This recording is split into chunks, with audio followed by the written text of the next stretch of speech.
નમસ્કાર મિત્રો, સ્વાગત છે તમારું અમારા પહેલા બ્લોગમાં। આજે અમે તમને લઈ જઈ રહ્યા છીએ ગુજરાતના પવિત્ર અને ઐતિહાસિક સ્થળ પાવાગઢ।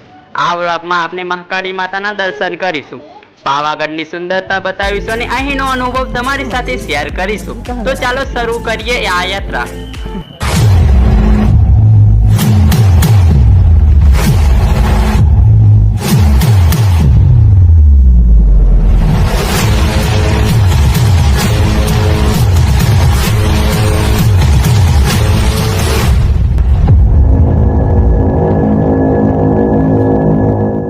तो मित्रों, સૌથી પહેલા તો જય મહાકાળી માં। અમે પહોંચી ગયા છીએ પાવાગઢ। આ છે પાવાગઢનો ગેટ, જ્યાં સુંદર દ્રશ્યો જોવા મળે છે। તો જુઓ આ નજારો।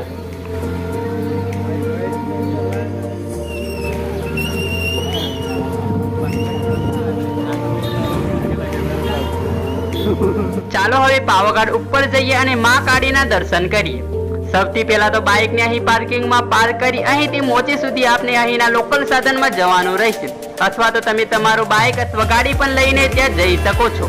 તો ચાલો, તો આ રહ્યું પાવાગઢનું બસ સ્ટેશન। અહીંથી આપણે બસમાં ઉપર મોચી સુધી જઈશું। આજે રવિવાર હોવાથી ભીડ વધારે જોવા મળે છે। તો મિત્રો, અમે બહુ જ ભીડ હતી પણ અમે બસમાં બેસી ગયા છીએ। પાવાગઢનો આ નજારો કેટલો સરસ દેખાઈ રહ્યો છે। લીલાછમ જંગલો કંઈક અલગ જ ખુશીનો અનુભવ કરાવે છે।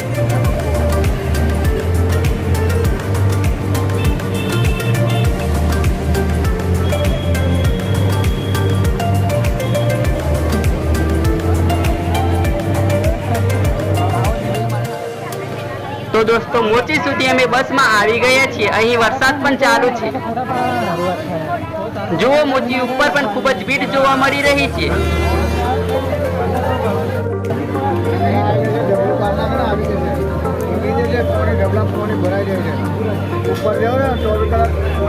અમે અહીં ચા પીવા ઉભા રહ્યા છીએ। અહીંથી દોસ્તો સાથે ચા પીને અમે ઉપર ચડીશું। અહીંનો નજારો તમે જોઈ શકો છો।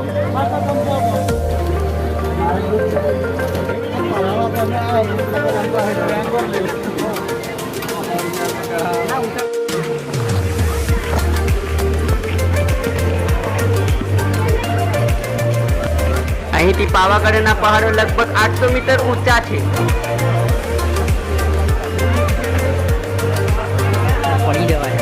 અહીંથી ઉપર પહોંચવા માટે તમે રોપવે કે પગથિયા ચડીને જઈ શકો છો। અમે પગથિયાથી જઈએ છીએ, કારણ કે પગથિયાથી ચડવામાં કંઈક અલગ જ મજા આવે છે। તો ચાલો આગળની સફર ચાલુ કરીએ।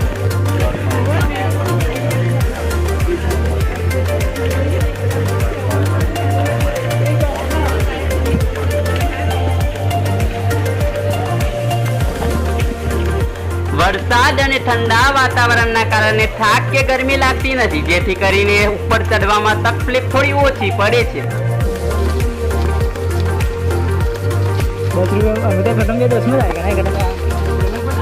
અહીં ઉપર દુકાનો પણ આવેલી છે, જ્યાં ઘણી વસ્તુઓ મળે છે।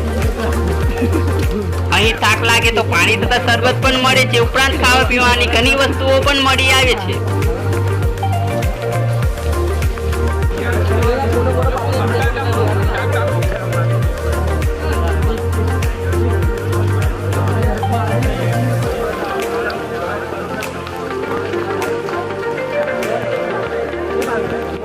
જુઓ આ નજારો। ધુમ્મસ હોવાથી આજનો નજારો સ્વર્ગ જેવો દેખાઈ રહ્યો છે। લીલાછમ જંગલો, આ બધું જાણે પ્રકૃતિ અને આસ્થાનું સુંદર મિશ્રણ છે।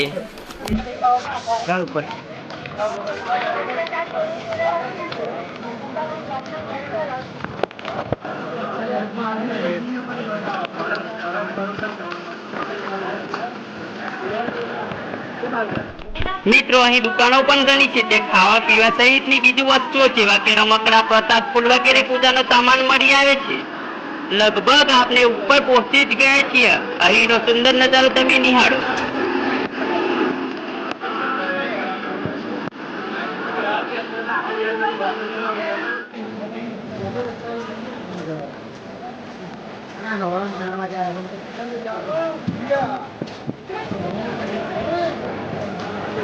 કઈ બાજુ? તો મિત્રો, અમે દુધિયા તળાવ સુધી આવી ગયા છીએ। આ છે દુધિયું તળાવ। અને હું જોયું તો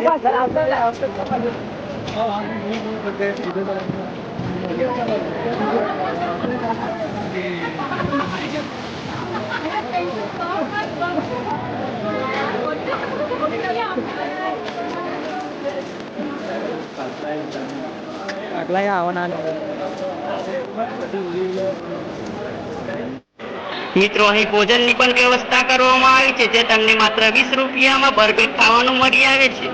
અહીંથી તમે ભોજન કરીને ઉપર દર્શન કરવા માટે જઈ શકો છો. તો મિત્રો ચાલો અહીંથી નારિયેળ અને ચુંદડી લઈને આપણે આગળ વધીએ.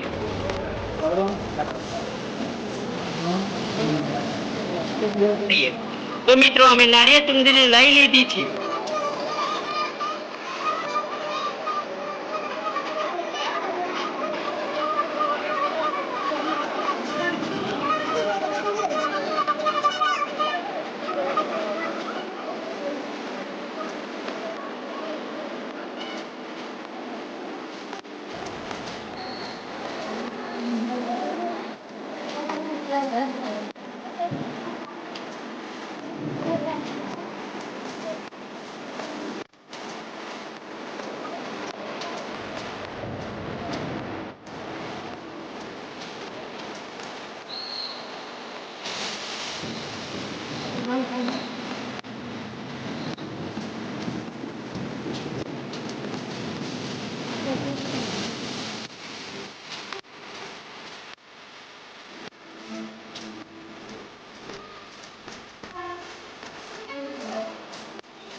તો ઉપર આવી ગયા છીએ. આ રહ્યું મહાકાળી માતાનું મંદિર. અહીંથી ઓરડા જ અલગ છે.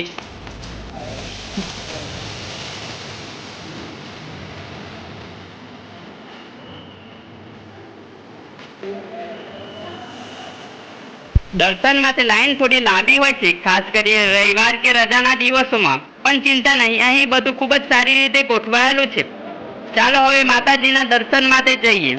આ છે માતાજીનું મંદિર, જેમાં સાક્ષાત માં કાળિકા બિરાજમાન છે.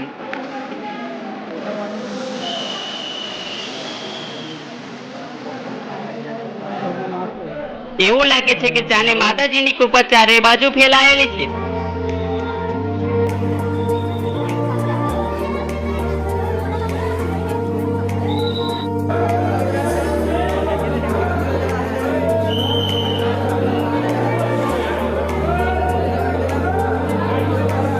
અહીં ફોટોગ્રાફી તથા વિડીયોગ્રાફી નિષેધ હોવાથી બહારના દ્રશ્યો તમને બતાવીશું.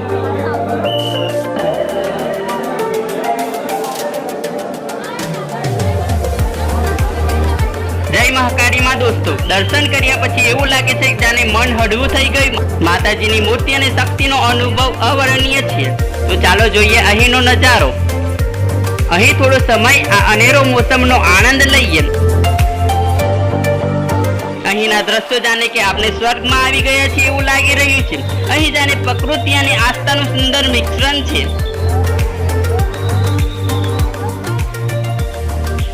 આજનો અમારો પાવાગઢનો વ્લોગ અહીં પૂરો થાય છે. મહાકાળી માતાના દર્શન, પ્રકૃતિની સુંદરતા અને સ્થાનિક સ્વાદનો આનંદ, આ બધું એક અદ્ભુત અનુભવ છે.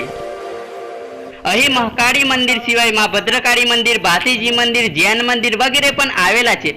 એ અમે કોઈ બીજા વિડીયોમાં બતાવીશું. મિત્રો, જો તમને આ વ્લોગ ગમ્યો હોય તો લાઈક કરો, કોમેન્ટ તમારો અનુભવ શેર કરો અને ચેનલને સબસ્ક્રાઇબ કરવાનું ન ભૂલતા. ફરી મળીશું એક નવા વ્લોગમાં. ત્યાં સુધી જય માતાજી, જય મહાકાળી.